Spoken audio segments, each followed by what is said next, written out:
شروع اللہ کے نام سے جو بڑا مہربان اور نہایت رحم فرمانے والا ہے۔ غزوہ احد 3 ہجری میں پیش آیا۔ یہ اسلامی تاریخ کا ایک اہم اور سبق آموز واقعہ ہے۔ اس جنگ کی وجہ قریش کا بدلہ لینے کا ارادہ تھا، جو انہیں غزوہ بدر میں شکست کے بعد تھا۔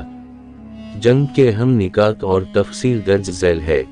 پس منظر: غزوہ بدر میں مسلمانوں کی فتح کے بعد قریش کے سرداروں نے مسلمانوں سے بدلہ لینے کا عزم کیا۔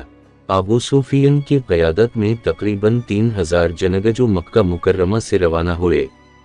دوسری طرف مدینہ منورہ میں حضور اکرم صلی اللہ علیہ وسلم کو اس کی اطلاع ملی اور آپ صلی اللہ علیہ وسلم نے صحابہ کرام سے مشورہ کیا۔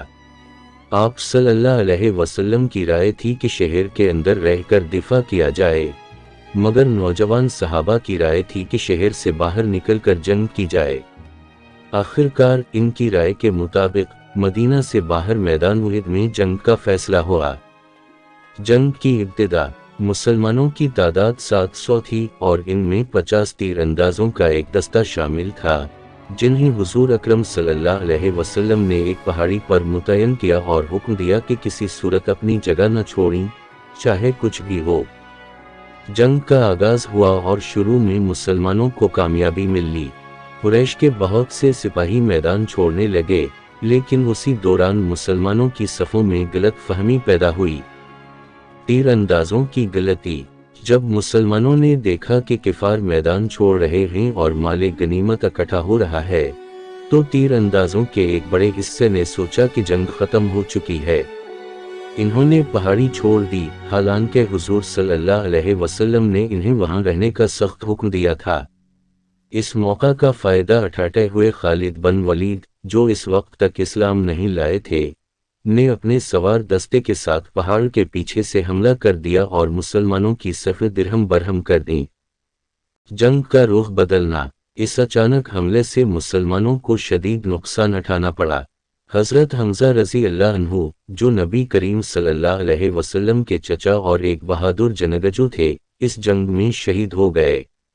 دشمن کے اس حملے سے مسلمانوں کو بھاری نقصان اٹھانا پڑا اور کئی صحابہ شہید ہوئے۔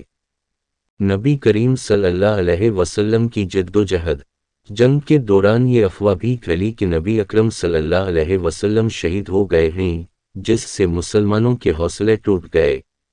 لیکن نبی صلی اللہ علیہ وسلم نے اپنے کچھ صحابہ کے ساتھ بہادری سے مقابلہ کیا اور مسلمانوں کو دوبارہ مجتمع کیا۔